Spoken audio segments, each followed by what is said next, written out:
ஆதியாகமம் 22ஆம் அதிகாரம். இந்த காரியங்கள் நடந்த பின்பு தேவன் ஆபிரகாமை சோதித்தார். எப்படியெனில், அவர் அவனை நோக்கி, ஆபிரகாமே என்றார். அவன், இதோ அடியேன் என்றான். அப்பொழுது அவர், உன் புத்திரனும் உன் ஏகசுதனும் உன் நேசகுமாரனுமாகிய ஈசாக்கை நீ இப்பொழுது அழைத்து கொண்டு மோரியா தேசத்துக்கு போய் அங்கே நான் உனக்கு குறிக்கும் மலைகள் ஒன்றின் மேல் அவனை தகன பலியாக பலியிடு என்றார். ஆபிரகாம் அதிகாலையில் எழுந்து தன் கழுதையின் மேல் சேணங்கட்டி தன் வேலைக்காரரில் 2 பேரையும் தன் குமாரன் ஈசாக்கையும் கூட்டிக் கொண்டு தகன பலிக்கு கட்டைகளையும் பிளந்து கொண்டு தேவன் தனக்கு குறித்த இடத்திற்கு புறப்பட்டு போனான். 3ஆம் நாளில் ஆபிரகாம் தன் கண்களை ஏறெடுத்து பார்த்து தூரத்திலே அந்த இடத்தை கண்டான். அப்பொழுது ஆபிரகாம் தன் வேலைக்காரரை நோக்கி, நீங்கள் கழுதையை நிறுத்தி இங்கே காத்திருங்கள், நானும் பிள்ளையாண்டானும் அவ்விடம் மட்டும் போய் தொழுது கொண்டு உங்களிடத்துக்கு திரும்பி வருவோம் என்றான். ஆபிரகாம் தகன பலிக்கு கட்டைகளை எடுத்து தன் குமாரனாகிய ஈசாக்கின் மேல் வைத்து தன் கையிலே நெருப்பையும் கத்தியையும் எடுத்துக்கொண்டான். இருவரும் கூடி போனார்கள். அப்பொழுது ஈசாக்கு தன் தகப்பனாகிய ஆபிரகாமை நோக்கி, என் தகப்பனே என்றான். அதற்கு அவன், என் மகனே, இதோ இருக்கிறேன் என்றான். அப்பொழுது அவன், இதோ நெருப்பும் கட்டையும் இருக்கிறது, தகன பலிக்கு ஆட்டுக்குட்டி எங்கே என்றான். அதற்கு ஆபிரகாம், என் மகனே, தேவன் தமக்கு தகன பலிக்கான ஆட்டுக்குட்டியை பார்த்து கொள்வார் என்றான். அப்புறம் இருவரும் கூடி போய் தேவன் அவனுக்கு சொல்லி இருந்த இடத்துக்கு வந்தார்கள். அங்கே ஆபிரகாம் ஒரு பலிபீடத்தை உண்டாக்கி கட்டைகளை அடுக்கி தன் குமாரனாகிய ஈசாக்கை கட்டி அந்த பலிபீடத்தில் அடுக்கிய கட்டைகளின் மேல் அவனை கிடத்தினான். பின்பு ஆபிரகாம் தன் குமாரனை வெட்டும்படிக்கு தன் கையை நீட்டி கத்தியை எடுத்தான்.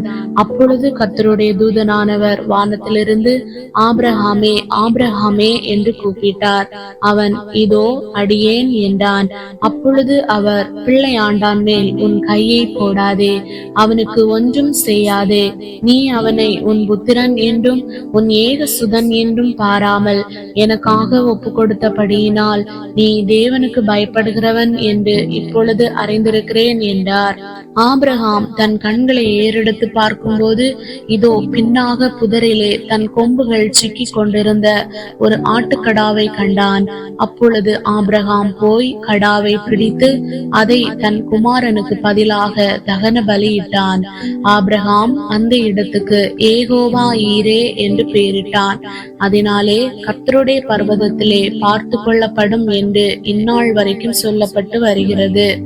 கர்த்தருடைய தூதனானவர் 2ஆம் தரம் வானத்திலிருந்து ஆபிரகாமை கூப்பிட்டு, நீ உன் புத்திரன் என்றும் உன் ஏகசுதன் என்றும் பாராமல் அவனை ஒப்பு கொடுத்து இந்த காரியத்தை செய்தபடியால் நான் உன்னை ஆசீர்வதிக்கவே ஆசீர்வதித்து உன் சந்ததியை வானத்து நட்சத்திரங்களைப் போலவும் கடற்கரை மணலைப் போலவும் பெருகவே பெருக பண்ணுவேன் என்றும் உன் சந்ததியார் தங்கள் சத்துருக்களின் வாசல்களை சுதந்தரித்துக் கொள்வார்கள் என்றும் நீ என் சொல்லுக்கு கீழ்ப்படிந்தபடியினால் உன் சந்ததிக்குள் பூமியில் உள்ள சகல ஜாதிகளும் ஆசீர்வதிக்கப்படும் என்றும் என் பேரில் ஆணையிட்டேன் என்று கர்த்தர் சொல்லுகிறார் என்றார். ஆபிரகாம் தன் வேலைக்காரரிடத்துக்கு திரும்பி வந்தான். அவர்கள் எழுந்து புறப்பட்டு ஏகமாய் பேர்செபாவுக்கு போனார்கள். ஆபிரகாம் பேர்செபாவிலே குடியிருந்தான். இந்த காரியங்கள் நடந்த பின்பு ஒருவன் ஆபிரகாமிடத்தில் வந்து, மில்காளும் உன் சகோதரனாகிய நாகோருக்கு பிள்ளைகளை பெற்றாள். அவர்கள் யாரென்றால், முதற் பேரான ஊத்ஸ், அவன் தம்பி ஆகிய பூஸ், ஆராமுக்கு தகப்பனாகிய கேமுவேல், கேசேத், ஆசோ, பில்தாஸ், இத்லாப், பெத்துவேல் என்பவர்கள். பெத்துவேல் ரெபெக்காளை பெற்றான் என்று அறிவித்தான்.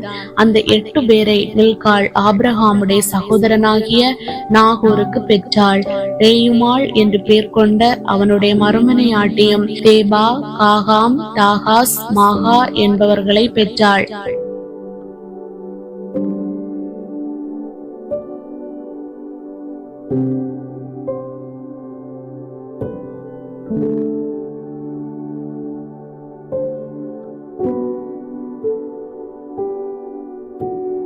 you.